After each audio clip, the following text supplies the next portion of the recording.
Em Brasília, 19 horas. Está no ar a Voz do Brasil. As notícias do governo federal que movimentaram o país no dia de hoje.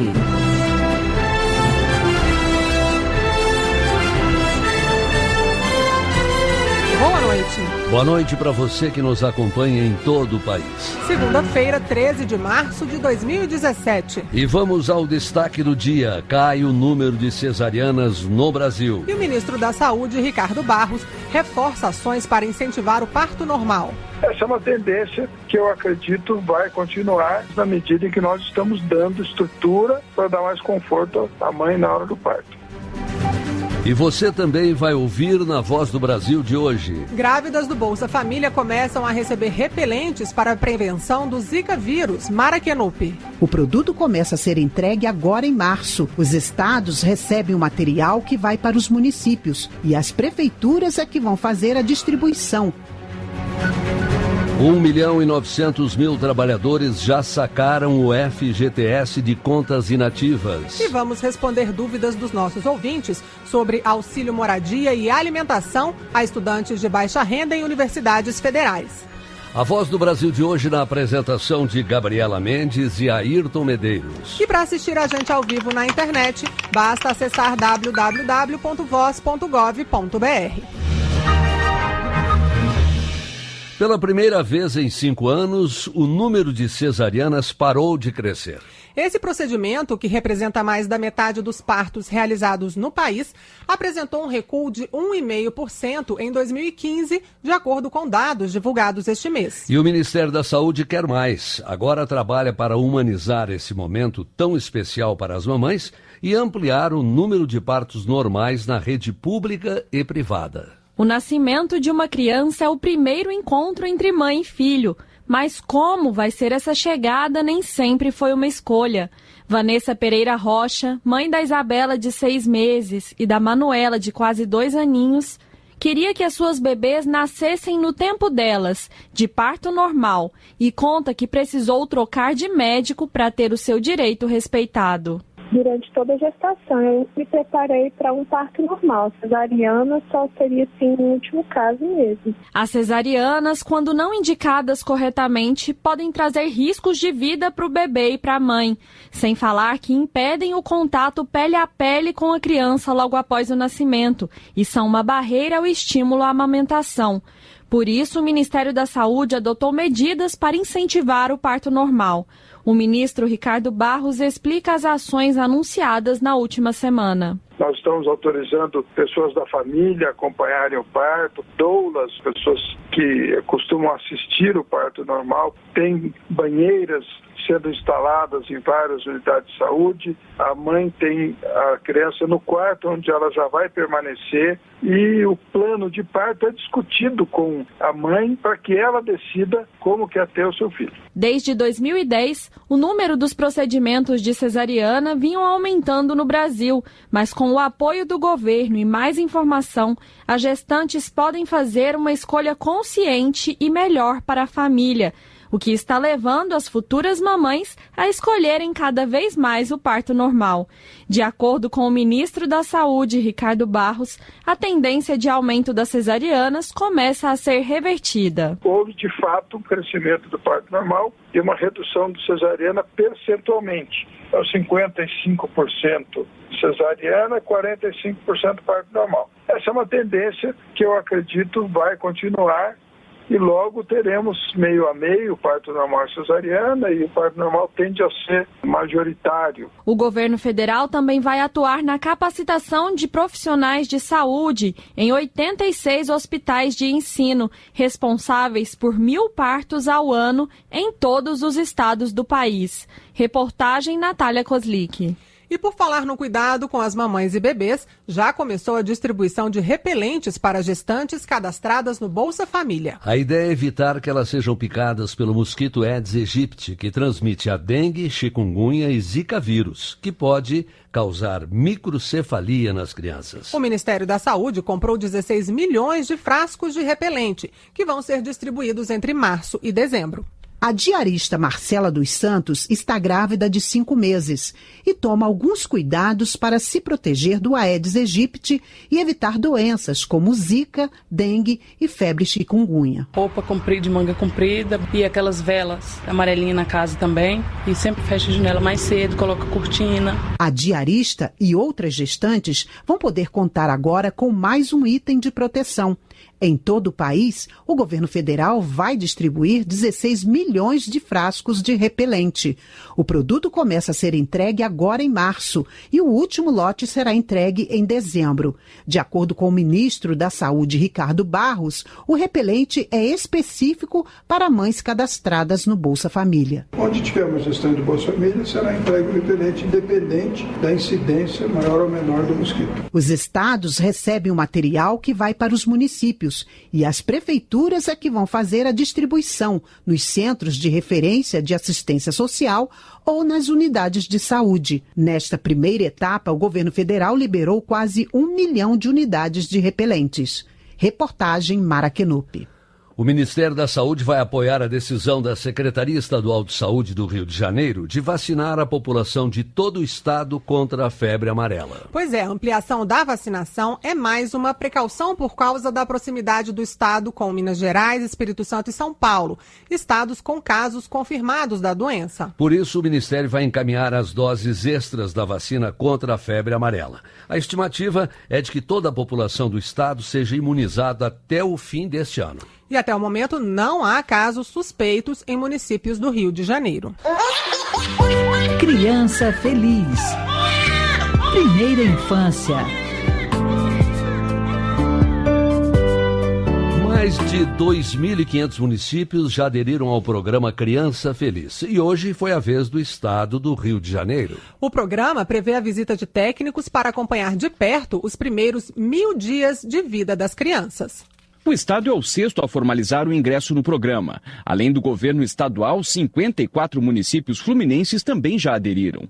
Juntos, eles somam 23.850 famílias que serão beneficiadas nesta primeira fase do programa. O ministro do Desenvolvimento Social e Agrário, Osmar Terra, fez uma palestra apresentando as razões científicas para investir na primeira infância e as ações que serão realizadas.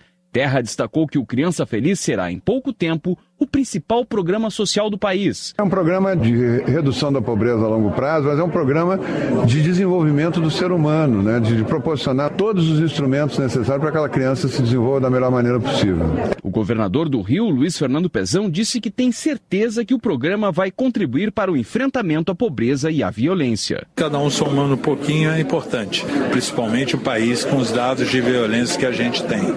Então a gente vê o quanto que é importante investir nessa formação dessa criança. Outros 5 estados já formalizaram o ingresso no programa: Amapá, Paraíba, Rio Grande do Norte, Tocantins e São Paulo. Ao todo, com as adesões, 625 municípios e mais de 139 mil famílias serão beneficiadas. Em todo o país, 2.529 municípios já aderiram ao Criança Feliz. O programa terá como ponto central a visitação domiciliar. Técnicos capacitados irão até as casas das famílias para mostrar aos pais a maneira correta de estimular o desenvolvimento dos filhos. Serão acompanhadas pelo programa as crianças beneficiárias do Bolsa Família e aquelas que recebem o benefício de prestação continuada, o BPC. Reportagem Rodrigo Sacconi. Você na Voz do Brasil. É hora de responder dúvidas dos nossos ouvintes. Hoje vamos falar sobre o apoio do governo para estudantes de baixa renda. A pergunta é da catarinense Marinês Lopes. Vamos ouvir. Olá, boa noite, Voz do Brasil. Meu nome é Marinês Lopes Damasio, falo de Criciúma, Santa Catarina. A minha pergunta é, meu filho, nós somos negros, ele passou como cotista para negros na UFSC de Santa Catarina. No polo de Joinville, ele vai prestar engenharia aeroespacial. Além disso, a gente também pode ser considerado como baixa renda. Minha pergunta é a seguinte: o que o governo pode fazer para nos ajudar a manter ele nessa faculdade, já que a distância entre Criciúma e Joinville é grande, o custo de vida lá também é considerado alto e somos baixa renda? Olha, Marinês, a nossa produção foi atrás para saber como garantir que o seu filho possa estudar. Quem respondeu sua dúvida é a repórter Raquel Mariano. Olá, Marinês. Primeiro, parabéns pelo seu filho por conquistar uma vaga na universidade. E para tirar a sua dúvida, nós entramos em contato com o Ministério da Educação. Lá eles explicaram que existem 2 tipos de repasses. Um para estudantes por meio do Bolsa Permanência, em que o MEC paga diretamente para o aluno de baixa renda uma bolsa de estudos, que varia de R$ 400 a R$ 900 reais. Inclusive, Marinês, o Ministério da Educação liberou R$23,5 milhões para investimentos em bolsas e projetos universitários. E mais da metade dessa verba vai para o programa Bolsa Permanência. E o outro repasse que o MEC faz é pelo Programa Nacional de Assistência Estudantil, o PNAES. Nesse programa, o dinheiro é repassado diretamente para a universidade, para investimentos em moradia estudantil, alimentação, transporte, saúde. As universidades também têm autonomia de oferecer ajuda aos estudantes da maneira que quiser. A UFSC, onde seu filho vai estudar, oferece diversos tipos de bolsas, que vão dar todo apoio e garantia para concluir a formação dele, como explica Frances Tourinho, a secretária de Ações Afirmativas e Diversidades da UFSC. Podem se candidatar após a validação de renda com cadastro socioeconômico, eles podem se candidatar à Bolsa Permanência. Além disso, temos os programas de moradia estudantil, programa de auxílio creche, auxílio a eventos, restaurante universitário com isenção de pagamento da taxa e também outra coisa que a Pró-Reitoria de Assuntos Estudantis oferece é a possibilidade de auxílio para viagem de estudos. Lembrando que para o seu filho ter acesso a todas essas bolsas, antes é necessário fazer um cadastro socioeconômico no campus de Joinville, onde ele vai cursar Engenharia Aeroespacial. Aí é só procurar assistência estudantil na faculdade. Estamos todos torcendo pelo sucesso do seu filho e queremos receber boas notícias daqui a uns anos, com mais um engenheiro aeroespacial se formando no país. É com vocês aí no estúdio, Gabriela e Ayrton. Obrigada, Raquel. E você que tem dúvidas sobre ações ou programas do governo federal, mande para a gente a sua pergunta. Basta gravar uma mensagem e enviar para o nosso e-mail, voz@ebc.com.br ou então no WhatsApp 61 998627345. Eu vou repetir, 61 998627345. A nossa produção vai procurar a resposta para você. Participe! 19h13 em Brasília. 1.900.000 trabalhadores já sacaram o FGTS de contas inativas. Daqui a pouco vamos detalhar esses números. E você também vai saber o que fazer se a empresa não depositou corretamente seu benefício. Não saia daí. Consultar documentos, agendar visitas, acompanhar o andamento de processos. Quem nunca precisou da internet para ter acesso a algum serviço, não é mesmo, Ayrton? É verdade. Hoje a internet presta um grande serviço, mas você que está nos ouvindo, fale a verdade. Você tem ou não tem receio quando precisa colocar dados pessoais em páginas da internet? Pois é, o governo está trabalhando para diminuir a sensação de insegurança e tranquilizar aqueles que usam os serviços públicos pelo computador. Quem traz os detalhes é a repórter Natália Kozlik. A mesma internet que revolucionou a vida dos brasileiros e trouxe facilidades antes inimagináveis, ainda deixa muita gente com o pé atrás. Na hora de acessar serviços pela web que pedem os dados pessoais, o desconforto é certo. Depois que o marido teve problemas com segurança eletrônica, Simone dos Santos Bezerra conta que prefere não usar a rede. Não acho muito confiável, não, porque existe muito hack, né? Já aconteceu com meu esposo, né? Cronar o cartão dele. Maior transtorno, ter que ir em banco, em delegacia, né? Tudo que eu puder evitar a internet, eu evito para não ter dor de cabeça depois. Já o servidor Luiz Carlos Martins, de 58 anos, prefere assumir o risco e recorre à internet com frequência. É para fazer imposto de renda, solicitar qualquer tipo de documento que haja necessidade de acessar os sites governamentais. Mas a gente tem medo, essa é a realidade. E mesmo quem diz não ter medo, acaba se precavendo de alguma forma. É o caso da servidora Patrícia Mergulhão. Não vejo problema nenhum. Pesquisar, por exemplo, carro, débito, eu faço. O governo está trabalhando para diminuir a insegurança de quem usa a internet para acessar os serviços públicos. Por meio do Gabinete de Segurança Institucional da Presidência da República, foi instituído neste ano um grupo de trabalho que pretende consolidar a Política Nacional de Segurança da Informação. A ideia é inaugurar um modelo organizado das atividades de segurança. Quem explica é o Coronel Arthur Sabá, diretor do Departamento de Segurança da Informação e Comunicações.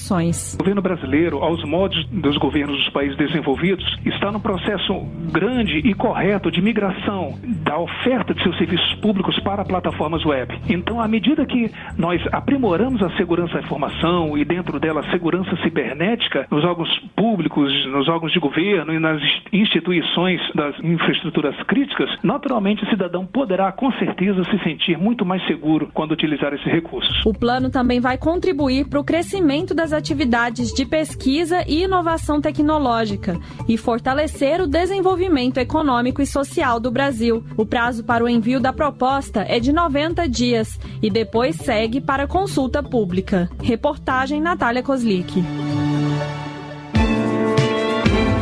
Quase 5 milhões de pessoas têm direito ao FGTS de contas inativas nesse primeiro momento. E para atender tanta gente, a Caixa Econômica Federal está fazendo um atendimento especial, abrindo as agências mais cedo. Além disso, no último sábado, 1.800 agências também abriram as portas. A repórter Gabriela Noronha foi acompanhar a movimentação. Vamos ouvir. Sábado de sol e que descanso que nada.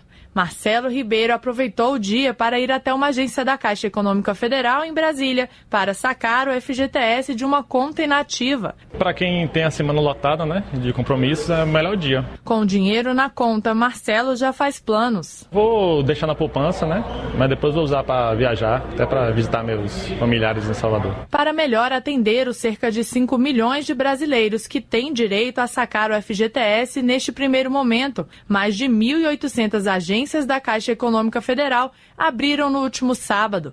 Além do saque do FGTS, os trabalhadores puderam tirar dúvidas, acertar o cadastro e emitir a senha do cartão cidadão. Pode fazer o saque quem teve contratos de trabalho encerrados até 31 de dezembro de 2015. Segundo o vice-presidente de tecnologia da Caixa, José Antônio Eirado, a orientação é que o trabalhador procure as ferramentas disponíveis antes de ir à agência. A nossa recomendação, se dirija aos canais de atendimento eletrônico. Se não tiver possibilidade, obviamente, não tiver um telefone, não tiver acesso à internet, e a gente tem também o acesso pelo mobile, Se ele não tiver isso aí, nesse caso ele tem que vir à agência. Segundo Marcos Fernando Jacinto, vice-presidente de gestão de pessoas da Caixa, 36 mil funcionários estão trabalhando em esquema de plantão. Os empregados estão muito orgulhosos de poder contribuir com essa injeção que vai haver de mais de 30 bilhões de reais na economia brasileira. As agências também devem funcionar em outros sábados,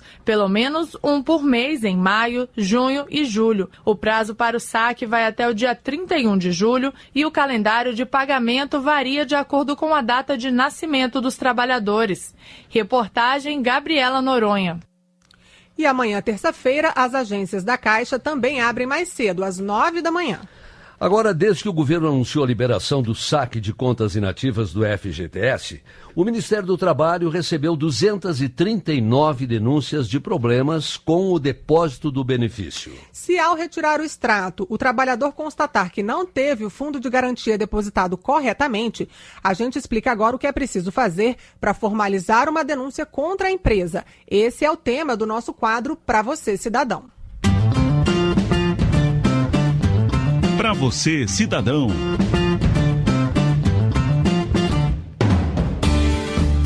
Todo trabalhador regido pela CLT, a consolidação das leis trabalhistas, tem direito ao FGTS, o Fundo de Garantia do Tempo de Serviço. O empregador deve depositar todos os meses o correspondente a 8% da remuneração do empregado numa conta bancária vinculada. E o trabalhador pode e deve checar se os depósitos estão sendo feitos corretamente. O Uma das opções é baixar o aplicativo FGTS no smartphone ou tablet e checar todas as movimentações na sua conta. Outra opção é ir a uma agência da Caixa Econômica Federal, levando o cartão do trabalhador ou a carteira de trabalho, junto com o número do PIS, e tirar um extrato da conta. Se você perceber que o seu empregador não depositou o valor correto, você pode fazer uma denúncia anônima numa agência do Ministério do Trabalho ou no sindicato da sua categoria. Mirna Ledo, para a Voz do Brasil.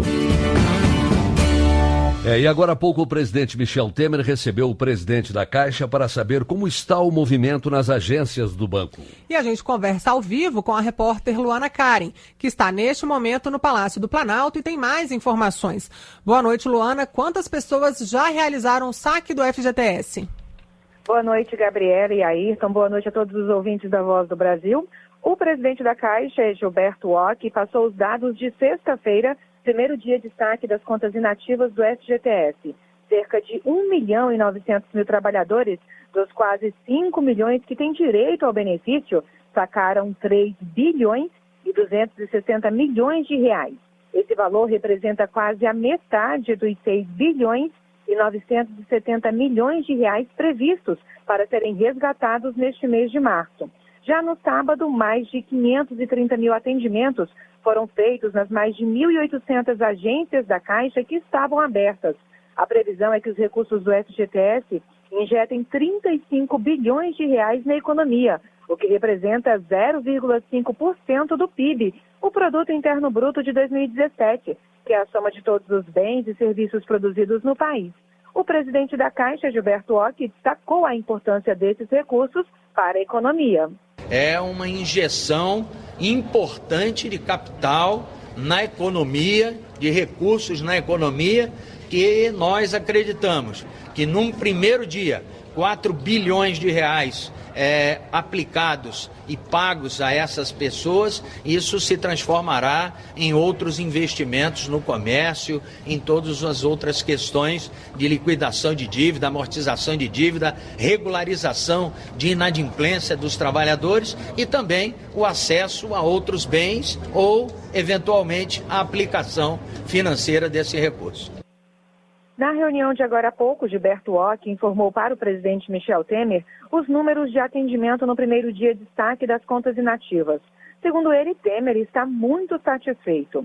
E além de sacar os recursos das contas inativas, muitos trabalhadores estão regularizando a situação para poder fazer o saque. O presidente da Caixa, Gilberto Ock, pede aos trabalhadores com pendências que levem a carteira de trabalho e o termo de rescisão do contrato de trabalho a uma agência da Caixa para regularizar a situação.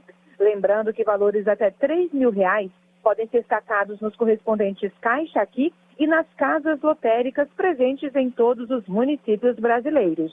Ao vivo, Luana Karen. 19h23 em Brasília. 130 milhões de reais foram liberados hoje pelo Ministério da Educação para 685 municípios brasileiros. O dinheiro vai ser usado para dar andamento a mais de 700 obras, além de aquisição de equipamentos em escolas e creches. O termo de autorização foi assinado pelo ministro Mendonça Filho na cidade de Rio Verde, Goiás, uma das cidades beneficiadas com os recursos. Segundo ele, o governo faz um trabalho para se aproximar das prefeituras e da população. Para tentar resolver algumas pendências e acelerar o programa de obras amplo que existe no Ministério em parceria com os municípios, focando principalmente a educação infantil, creches e pré-escola e também ensino fundamental. Durante 2 dias, técnicos do FNDE também vão estar à disposição dos secretários de Educação da região para sanar todas as dúvidas sobre financiamentos e liberação de verbas da União. Segundo o Ministério da Educação, o mesmo vem sendo feito em outros estados do país. E hoje à tarde, a Justiça Federal de São Paulo suspendeu a cobrança de taxas extras para o despacho de bagagens em voos nacionais e internacionais. De acordo com a regra atual, os passageiros podem despachar bagagens de até 23 quilos em viagens nacionais e 2 volumes de 32 quilos cada um em voos internacionais e bagagem de mão de até 5 quilos. Pela nova regra, os passageiros teriam direito a levar uma bagagem de mão de até 10 quilos e as bagagens despachadas passariam a ser cobradas à parte a critério das empresas aéreas. A agência vai recorrer da decisão porque acredita que as novas regras trazem benefícios para os cidadãos, com opções de preços para os diferentes perfis de passageiros e aproximam o Brasil das melhores práticas internacionais. R$1 milhão foram liberados hoje pelo Ministério da Integração Nacional para ações emergenciais em municípios do Acre, Minas Gerais, Paraná e Mato Grosso. E essas foram as notícias do governo federal. Uma realização da Secretaria de Comunicação Social da Presidência da República. Boa noite. Boa noite. Brasil, ordem e progresso.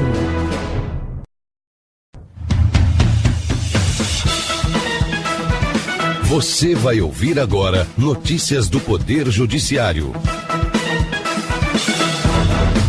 Supremo Tribunal Federal suspende reintegração de posse de imóveis rurais ocupados por indígenas em Dourados. Justiça Eleitoral lança campanha para identificação biométrica do eleitor. Menor de idade que trabalhava em horário noturno deve ser indenizado. Agora em Brasília, 7h25. Boa noite, eu sou Uliana Gomes. E eu sou o Arthur Filho.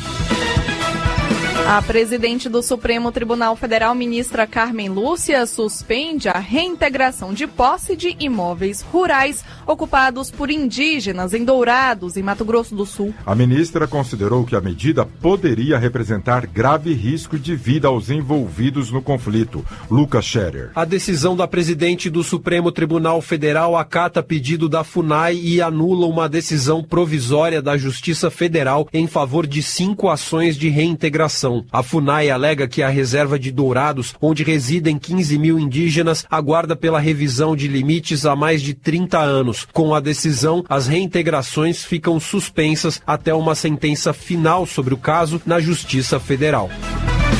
O Tribunal Superior Eleitoral lança campanha para identificação biométrica do eleitor. A biometria é um método tecnológico que permite reconhecer, verificar e identificar uma pessoa por meio das suas impressões digitais, que são únicas. Jane Costa. Ao falar sobre o Programa de Identificação Biométrica biênio 2017-2018, o presidente do TSE, ministro Gilmar Mendes, afirmou que o objetivo é conscientizar os eleitores sobre a importância do recadastramento biométrico. Ele também ressaltou que a identificação por impressões digitais vai ajudar a Justiça Eleitoral a eliminar possibilidade de fraudes. A meta é recadastrar as impressões digitais de todos os eleitores brasileiros até 2022. Quando convocados, os eleitores brasileiros que ainda não fizeram o recadastramento devem comparecer ao cartório eleitoral da sua cidade para fazer a identificação por meio da impressão digital.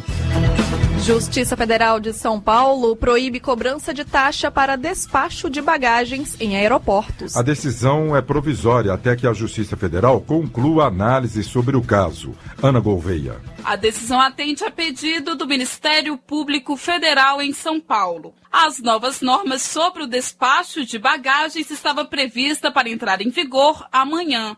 Os consumidores que já têm passagens compradas podem levar bagagens na mão que não ultrapassem 5 quilos e ainda podem despachar malas de até 23 quilos nos voos nacionais e 2 volumes de até 32 quilos nos internacionais. Mas, conforme nova regra da ANAC, os passageiros que comprassem passagens a partir de amanhã poderiam levar até 10 quilos de bagagens de mão e as malas despachadas, seja de qualquer peso, poderiam ser cobradas pelas companhias aéreas. E cada empresa aérea poderia estipular seu valor para isso. Ao analisar o caso, o juiz federal em São Paulo entendeu que é dever da ANAC regulamentar e assegurar aos consumidores um mínimo de direitos diante das companhias aéreas, o que para ele não ocorre nesse caso. A cobrança, por enquanto, fica suspensa e ainda cabe recurso da decisão.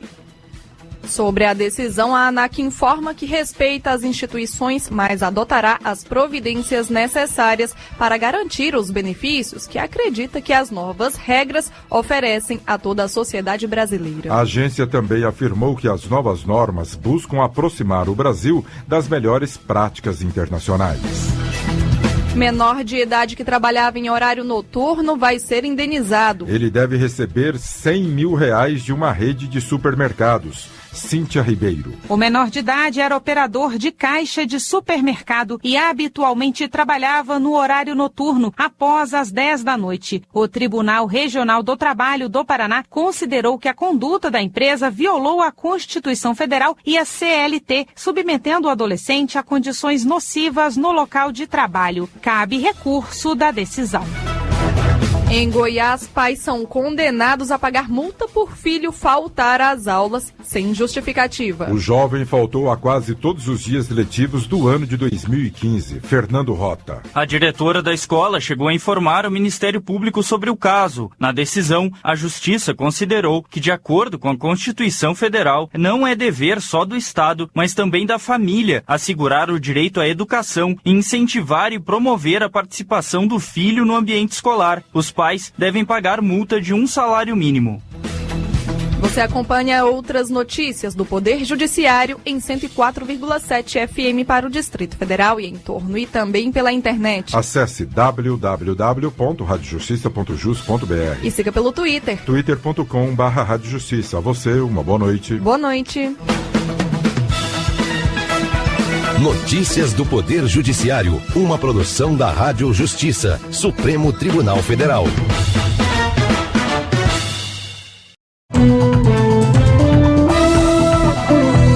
Está no ar, o Jornal do Senado. Relatório de Paim ao projeto que regulamenta a terceirização prevê proibição da prática em atividade fim das empresas. Paulo Rocha afirma que reforma da Previdência é especialmente prejudicial às mulheres. Lúcia Vânia defende projeto que regulariza incentivos fiscais concedidos pelos estados. Estes são os destaques de hoje do Jornal do Senado, que começa agora. Boa noite. Boa noite. O senador Paulo Paim disse que vai apresentar em breve relatório do projeto que regulamenta a terceirização. Antes, no entanto, ele quer realizar 3 audiências públicas para discutir o assunto. E o presidente do Senado, Eunício Oliveira, defende a legalização desse tipo de contrato, desde que sejam mantidos os direitos dos trabalhadores. Repórter Érica Christian. A proposta, que está na Comissão de Constituição e Justiça, permite a contratação de trabalhadores por meio de uma empresa especializada para as atividades fim. Hoje, a terceirização é permitida apenas para as atividades meio, como limpeza e segurança. Paulo Paim, que está com o projeto parado há 1 ano e meio, antecipou algumas mudanças. Para mim, o importante é que não possa terceirizar a atividade fim, que seja assegurado aos trabalhadores terceirizados o mesmo direito de quem não é terceirizado e que tenha um instrumento que garanta a responsabilidade ou solidária ou um seguro, que se a empresa terceirizada falir, se mandar assumir, o trabalhador vai receber tudo que ele tem de direito. Ao presidente do Senado, Eunício Oliveira, o presidente da Confederação Nacional da Indústria, Robson de Andrade, pediu a votação da terceirização. Segundo ele, os novos contratos de trabalho não retirarão direitos trabalhistas. Nós estamos tratando de uma terceirização especializada, formal, legal, que contribua com todos os encargos trabalhistas, com o encargo de férias, com FGTS, com o INSS, quer dizer, não existe redução de custo através da terceirização. Eunício Oliveira afirmou que o Senado poderá votar o projeto que está na Comissão de Constituição e Justiça, sem prejuízos à proposta em discussão na Câmara dos Deputados. Nós façamos uma compilação daquilo que ele não contemple, principalmente do ponto de vista do interesse do trabalhador,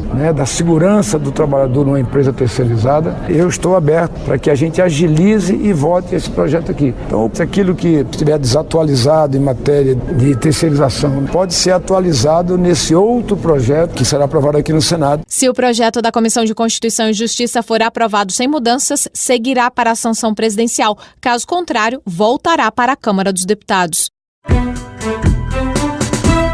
E E a reforma da Previdência em análise na Câmara dos Deputados, na avaliação do senador Paulo Rocha, do PT do Pará, é especialmente maléfica às mulheres e aos trabalhadores rurais. O senador destacou 2 aspectos do texto original da proposta enviada pelo governo: a idade mínima para aposentadoria aos 65 anos, tanto para homens quanto para as mulheres, e o fato de os trabalhadores rurais terem que seguir as mesmas regras dos trabalhadores da cidade. O governo simplesmente ignora que as trabalhadoras do campo, além de todas as dificuldades que enfrentam no mercado de trabalho, com os salários mais baixos, são também responsáveis pelas tarefas domésticas e cuidados com os filhos, o que implica, na maioria das vezes, em dupla ou tripla jornada de trabalho.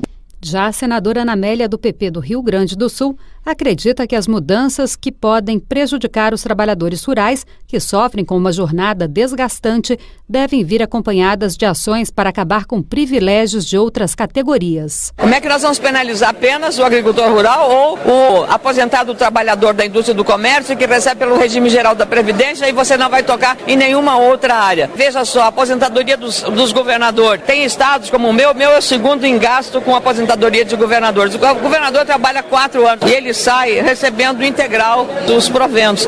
Será que é justo isso? Então, eu acho que são esses temas que você tem que abordar em relação a direitos e deveres da Previdência Social.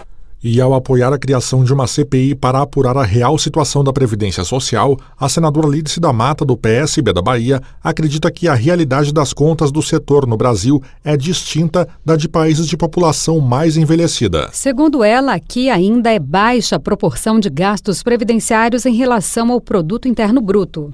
É mais do que injusto, é cruel, é desconhecer a realidade do povo brasileiro ou conhecê-la e ficar indiferente a ela. Assim como é simplesmente desumano desconhecer a realidade da dupla jornada da mulher brasileira.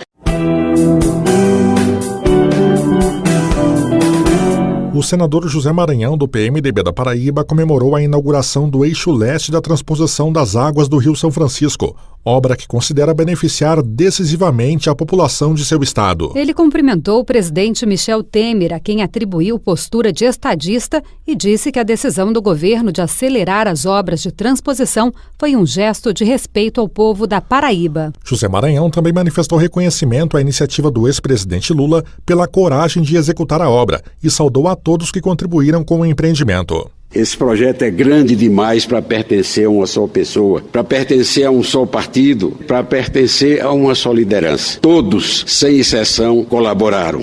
Mas a senadora Fátima Bezerra, do PT do Rio Grande do Norte, classificou de oportunista a inauguração pelo presidente Michel Temer das obras do eixo leste da transposição do Rio São Francisco na última sexta-feira. Para a senadora, houve falta de respeito dos políticos que participaram do evento e ignoraram a atuação dos ex-presidentes Lula e Dilma Rousseff no projeto. Embora a transposição tenha sido pensada desde o Império e também tenha sido bandeira de luta de ex-ministros da Integração Nacional, como Ciro Gomes e Aloysio Alves, Fátima Bezerra disse que sem a determinação dos governos do PT, o projeto não teria saído do papel. É muito feio isso, de repente ver esse governo num ato desesperado, querendo apagar da história o papel histórico que teve sim os governos do Partido dos Trabalhadores, através de Lula e através de Dilma, na realização desse que é um dos maiores sonhos que o povo nordestino acalenta no peito há décadas, há séculos. A senadora Lúcia Vânia, do PSB de Goiás, cobrou da Câmara dos Deputados a aprovação de projeto dela que regulariza os incentivos fiscais concedidos pelos estados, com descontos no ICMS, o Imposto sobre Circulação de Mercadorias e Prestação de Serviços. Segundo ela, esse tipo de incentivo está sendo questionado no Supremo Tribunal Federal, o que gera insegurança jurídica para as empresas que investiram com amparo em legislações estaduais que prevêem o desconto no imposto. É importante que a discussão continue na Câmara dos Deputados e aperfeiçoamentos sejam feitos ao projeto, de modo que possamos dar passos firmes em direção de uma solução para uma questão de interesse nacional.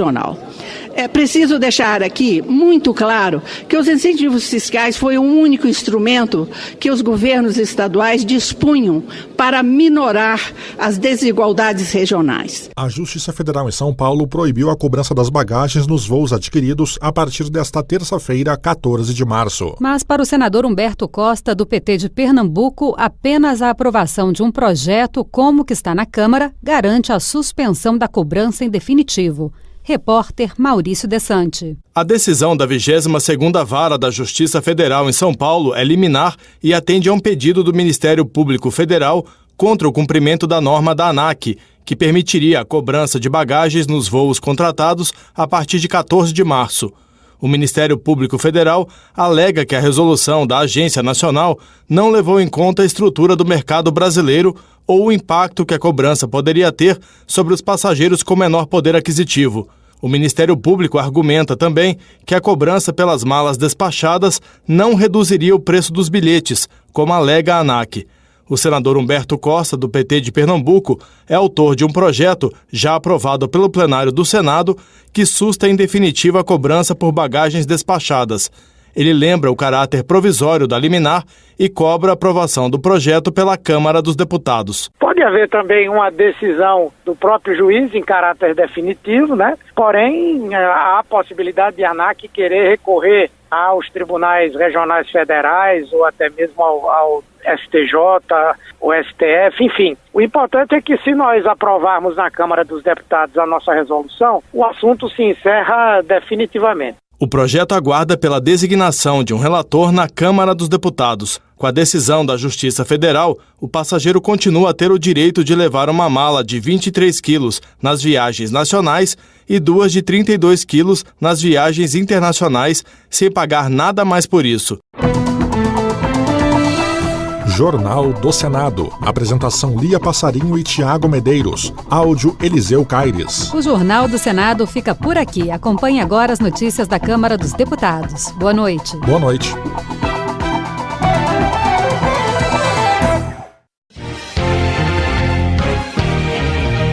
Jornal Câmara dos Deputados. Ajuda a estados e terceirização podem voltar à pauta do plenário. Comissão especial discute previdência dos servidores públicos. Possibilidade de acordo superar lei trabalhista gera divergências. Boa noite. A proposta de reforma trabalhista segue polêmica na comissão especial que analisa a matéria na Câmara. Na última audiência pública, os debatedores divergiram sobre a possibilidade de os acordos entre empregadores e empregados prevalecerem sobre a legislação trabalhista. Acompanhe mais informações sobre a discussão na reportagem da Rádio Câmara. A desembargadora do Tribunal Regional do Trabalho da Primeira Região, Vólia Cassar, criticou a previsão contida no texto de que acordos entre empregados e patrões prevaleçam sobre a legislação trabalhista. Para ela, isso é complicado no atual regime sindical no Brasil, em que existe apenas um sindicato de cada categoria em cada unidade territorial. Na visão da desembargadora, a prevalência dos acordos só poderia ser implementada em um modelo em que o trabalhador pudesse escolher a qual sindicato se filiar. À medida em que você tiver, como em outros países, a pluralidade, o trabalhador se filia ao sindicato que ele quiser. E aquele sindicato que negociar reduzindo direitos legais, ele migra para o outro, porque haverá concorrência.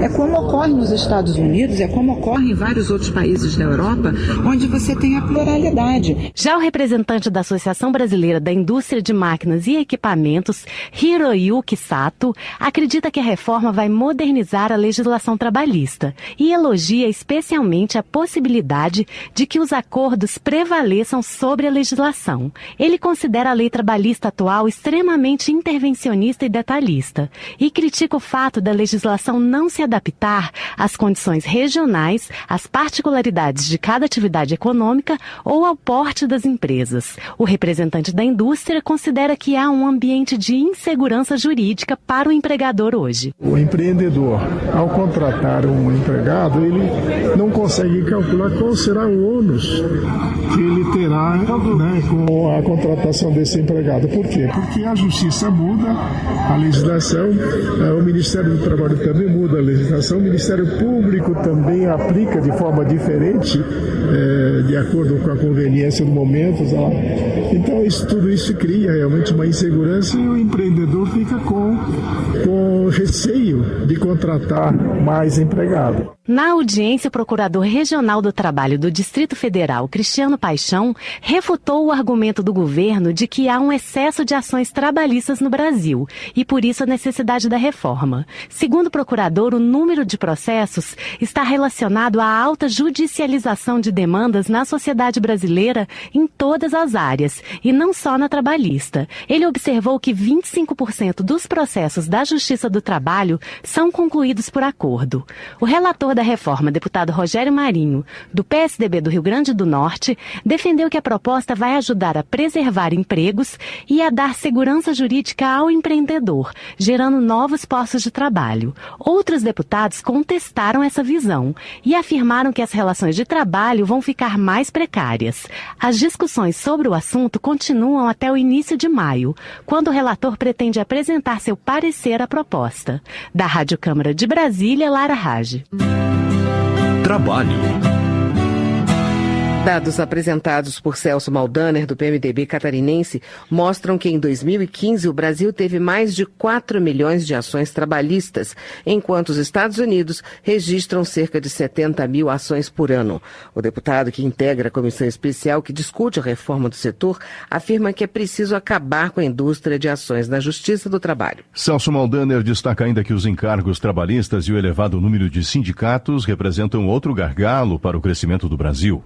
O parlamentar ressalta que a legislação trabalhista deve beneficiar e não punir quem gera emprego. Léo de Brito, do PT do Acre, entende que em vez de o parlamento votar pela retirada de direitos dos trabalhadores, é preciso cobrar do governo federal projetos de políticas públicas que reduzam a desigualdade social.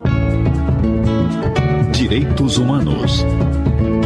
O projeto de Augusto Coutinho, do Solidariedade de Pernambuco, visa acelerar o processo de adoção no Brasil. A proposta diminui para 10 dias o prazo para o Ministério Público pedir a destituição do poder familiar em casos de suspeita de agressão física ou moral contra a criança ou adolescente, ou em casos de o menor estar em situação de abandono há mais de 60 dias. Números mostrados por Augusto Coutinho apontam que para cada criança disponível para adoção, há 5 famílias interessadas em adotá-la. Ele observa que o projeto busca reforçar a supremacia dos direitos e dos interesses da criança e do adolescente. Economia.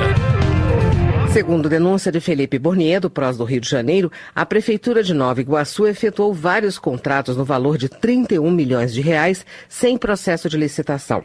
O deputado diz que só a Secretaria de Educação firmou contrato de quase 9 milhões de reais para a manutenção de escolas sem utilizar critérios de concorrência. Previdência. Participantes da audiência pública que debateu a previdência dos servidores públicos argumentam que mudanças recentes já foram feitas para combater o déficit no setor.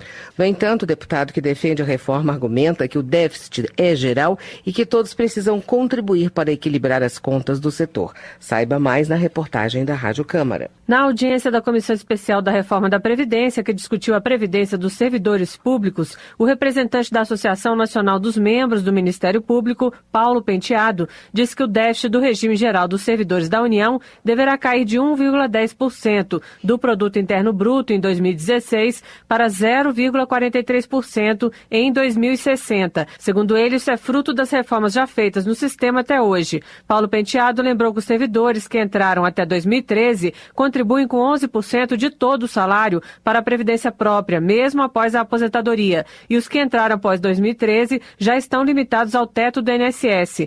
Mas o deputado Darcísio Peronde, do PMDB do Rio Grande do Sul, disse que o déficit atual é alto e que todos devem contribuir para o equilíbrio das contas. Pela longevidade, todos vão trabalhar mais, até os pobres, por causa da longevidade. E os senhores não querem? Isto me machucou. É o direito das elites. Por isso, brasileiros têm que nos ajudar nessa reforma. O pobre ganha salário mínimo, vai continuar recebendo salário mínimo integral. Este sim. Nós estamos mexendo com a paridade dos graúdos do serviço público. Para a deputada Jandira Fegali, do PCdoB do Rio de Janeiro, as reformas feitas são muito recentes. Mas se eu faço um concurso e assino um contrato de trabalho com uma regra, eu não posso, no meio deste contrato, ou já no final, essa regra ser mudada, seja no cálculo do benefício, seja na regra de transição. Nós acabamos de ter uma regra de transição modificada no serviço público. Então eu digo, se eu tivesse hoje algo explosivo no serviço público e que eu já não tivesse situações de solução, eu diria, vamos mexer.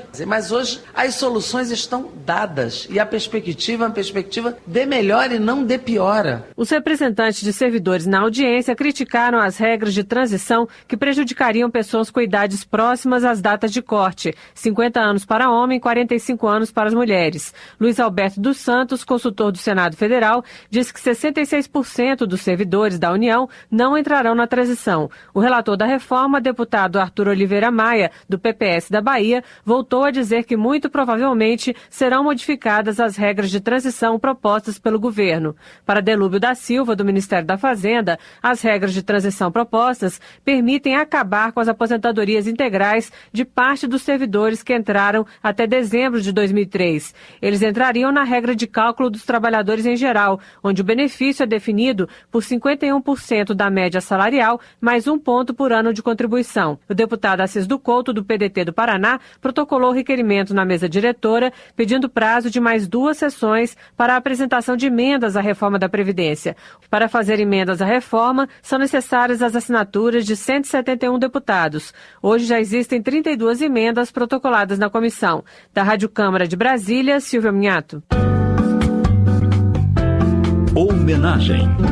O Dia Internacional da Mulher é lembrado em mais de 40 países. No entendimento de Ságuas Moraes do PT de Mato Grosso, as manifestações organizadas em várias nações no dia 8 de março motivam a reflexão mundial sobre a urgência de se estabelecer relações mais equitativas entre homens e mulheres. De acordo com Chico Alencar, do PSOL do Rio de Janeiro, a mobilização mundial que ocorreu em mais de 40 países teve por objetivo chamar a atenção para a violência econômica, institucional e pessoal contra as mulheres e em defesa de seus direitos reprodutivos. João Moraes, do PCdoB Mineiro, também registrou a mobilização das mulheres em vários países que foram às ruas no dia 8 de março em defesa dos seus direitos.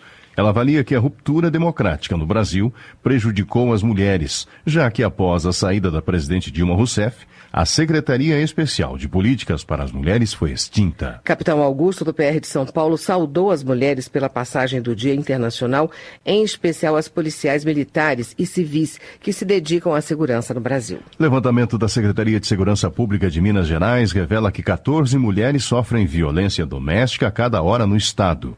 Para o delegado Edson Moreira, do PR, o aspecto mais triste dessa realidade é que 69% dos crimes são cometidos por companheiros ou familiares em casa. Lobineto, do PSDB paulista, cumprimentou as mulheres do Congresso e de todo o país pelas conquistas e vitórias. O deputado lembra que há muito a ser feito no mundo ainda considerado machista, mas o parlamentar acredita que, aos poucos, o Brasil vai conseguir colocar as mulheres em condições de igualdade como elas merecem. Ao lembrar que as mulheres têm assumido cada vez mais funções de forma competente, Renato Molin, do PP Gaúcho, registra que elas também vêm conquistando espaço nas esferas pública e política. Nesse sentido, ele homenageou todas as mulheres que ocupam cargos públicos. Carlos Manato, do Solidariedade do Espírito Santo, destacou o papel importante das mulheres na sociedade e espera que elas se mantenham firmes na luta por seus direitos. Para Jorge Sola, do PT da Bahia, o dia 8 de março de 2017 será um marco histórico, que será lembrado pelo protesto das mulheres brasileiras contra as reformas trabalhista e previdenciária. O deputado entende que a mobilização é necessária para garantir os direitos que foram conquistados com muita luta ao longo dos anos. Nelson Pellegrino, do PT da Bahia, destacou a manifestação das mulheres de todo o Brasil na luta contra a aprovação das reformas trabalhista e previdenciária, que, segundo o deputado, vão obrigá-las a trabalhar mais 10 anos, além de precarizar as condições de trabalho a que são submetidas. Contrária à proposta de igualar a idade de aposentadoria entre homens e mulheres na reforma da Previdência, Arnaldo Faria de Sá, do PTB de São Paulo, argumenta que a iniciativa não leva em conta a tripla jornada de trabalho das mulheres, que além da profissão, também cuidam da casa e dos filhos. Valadares Filho, do PSB de Sergipe, afirmou que vai estar atento à discussão das reformas trabalhista e previdenciária para garantir que as mudanças não sejam injustas para as mulheres. José Ayrton Cirilo, do PT do Ceará, afirmou que o 8 de março simboliza a luta das mulheres em busca de melhores salários, por uma jornada de trabalho mais digna e por melhores condições de vida. Embora reconheça que ainda é preciso avançar em favor dos direitos femininos, João Marcelo, do PMDB do Maranhão, lembra que várias conquistas já foram alcançadas. O deputado ressalta a presença de mulheres no parlamento e a recente participação feminina na presidência da República, com o mandato da ex-presidente Dilma Rousseff. No Dia da Mulher, Hildo Rocha, do PMDB, homenageou Rosiana Sarney, a primeira governadora do Brasil. O deputado destaca que durante a administração de Rosiana, o PIB do Maranhão cresceu 8%. José Rocha, do PR da Bahia, salienta que a responsabilidade do Congresso garantir e defender os direitos femininos. O parlamentar destaca a figura materna e a importância da mulher na formação de todos os cidadãos. Rosângela Gomes, do PRB do Rio de Janeiro, aproveitou o Dia da Mulher e chamou atenção para a violência contra o gênero feminino no Brasil. Para diminuir o problema, a deputada sugere que o Congresso elabore e vote a criação de um fundo de enfrentamento à violência contra a mulher. O prêmio Tacaruna Mulher 2017 homenageou 9 mulheres que se destacaram em diversas áreas. Guilherme Coelho, do PSDB de Pernambuco, registra a premiação de Sônia Torres de Melo na categoria Ação Social pelo 17º ano consecutivo. Ele destaca o empenho e a dedicação da voluntária da Associação de Assistência à Criança Deficiente. Érica Cocai, do PT, lamentou o falecimento de Oswaldo Russo, que foi presidente do INCRA, secretário de Assistência Social do Ministério de Desenvolvimento Social e secretário de Desenvolvimento Social do Distrito Federal. Segundo a deputada, Oswaldo Russo sempre lutou por políticas de erradicação da pobreza e da desigualdade no Brasil. Edinho Bez, do PMDB de Santa Catarina, registrou o falecimento do prefeito de Santa Rosa de Lima, Bertilo Heidemann, vítima de câncer. O parlamentar prestou condolências à família. Votação. Nesta semana, a pauta de votação do plenário da Câmara tem quase 30 propostas que podem ser avaliadas. Mas são assuntos que não estão nesta lista oficial, mas podem entrar na pauta, que tem o potencial de gerar os maiores embates. A renegociação das dívidas estaduais e a criação de regras para a terceirização no Brasil. Entre as matérias que já estão previstas oficialmente para votação, o destaque é para o projeto que aumenta a punição para crimes de pirataria e para o que estende o prazo para as prefeituras acabarem com os lixões. Ouça a reportagem. A renegociação das dívidas dos estados com a União pode permitir que os governadores fiquem sem pagar as parcelas por 3 anos, mas em troca precisam aceitar condições como aumentar a contribuição previdenciária dos servidores públicos. A maioria dos deputados já não concordou com essas contrapartidas no ano passado. Alguns continuam não concordando, como Glauber Braga, líder do PSOL. Dá uma carência de 3 anos para pagamento da dívida, você joga a bomba no colo do futuro governo e você não resolve o problema dos estados. Renegociar as dívidas, sim. As contrapartidas que prejudicam os trabalhadores e priorizam a privatização do patrimônio público dos estados, não. Mas é impossível renegociar dívidas sem impor condições, segundo o líder do governo, deputado Aguinaldo Ribeiro. O governo federal não pode simplesmente socorrer os estados que não cumpriram as suas responsabilidades, que até seria um desequilíbrio com os demais estados. Se pode até discutir que tipo de contrapartida, mas o governo federal não deve e não pode abrir mão das contrapartidas. Já a proposta sobre terceirização previa permissão desse tipo de contratação para todas as áreas de uma empresa, o que hoje é proibido. O deputado Paulderney Avelino, do Democratas do Amazonas, diz que o projeto é um dos passos necessários para a modernização do mercado de trabalho brasileiro. A CLT tem mais de 70 anos. O Brasil está perdendo postos de trabalho não apenas pela crise, pela depressão que nós estamos, mas também pela complexidade da legislação trabalhista. Mas o vice-líder do PCdoB, Daniel Almeida, diz que o partido vai trabalhar contra a proposta. Uma coisa é regulamentar, regularizar, cuidar da proteção daqueles que já são terceirizados. Outra coisa é estender a terceirização indefinidamente aleatoriamente e sem controle para todos os setores. Também pode ser votada a proposta que aumenta a punição para crimes de pirataria, podendo chegar a 4 anos de prisão mais multa. O líder do Democratas, Efraim Filho, fala o que é, na prática, essa proposta de proteção à propriedade intelectual. Mecanismo de combate à sonegação fiscal, de combate à pirataria, à falsificação, ao contrabando, que deterioram o mercado de trabalho, financiam o crime organizado, inibem investimentos, representam risco à saúde e à integridade do consumidor. Alguns deputados defendem ainda a votação da proposta que estende o prazo para as prefeituras acabarem com os lixões. Era 2014, mas 4 em cada 10 municípios ainda mandam rejeitos para os lixões. O projeto estende o prazo até 2021 para as menores cidades. O deputado José Carlos Araújo, do PR baiano, explica por que defende a prorrogação. Alguns fizeram um esforço muito grande e conseguiram se adequar, mas nem todos puderam fazer isso. Por outro lado, o líder do PSDB, Ricardo Trípoli, é contra. Lixão a céu aberto é um vetor de doenças, é um problema de saúde pública. Não há uma alternativa apresentada por quem quer prorrogar. O plenário da Câmara ainda pode votar na quarta-feira uma proposta que muda a Constituição, permitindo que universidades públicas cobrem pelos cursos de pós-graduação lato sensu, exceto o mestrado profissional. Da Rádio Câmara de Brasília, Jenny Moraes. Termina aqui o Jornal Câmara dos Deputados. Para você, grato pela audiência. Boa noite. Ouça agora as notícias do Tribunal de Contas da União. Boa noite para você. Minuto do TCU. O Tribunal de Contas da União converteu uma fiscalização em processo de tomada de contas especial para apurar provável prejuízo aos cofres públicos relacionado à construção do edifício para a sede administrativa da Petrobras em Vitória, no Espírito Santo. Sob a relatoria do ministro José Múcio Monteiro, o TCU estima o superfaturamento em pelo menos 52 milhões de reais em razão de duplo pagamento de benefícios e despesas indiretas nas subcontratações para as obras. Outra fragilidade apontada foi em relação ao modelo financeiro escolhido pela Petrobras na captação de recursos financeiros para custear a construção da sede capixaba. O possível prejuízo teria ocorrido em virtude de escolha economicamente desvantajosa. TCU, fiscalização a serviço da sociedade.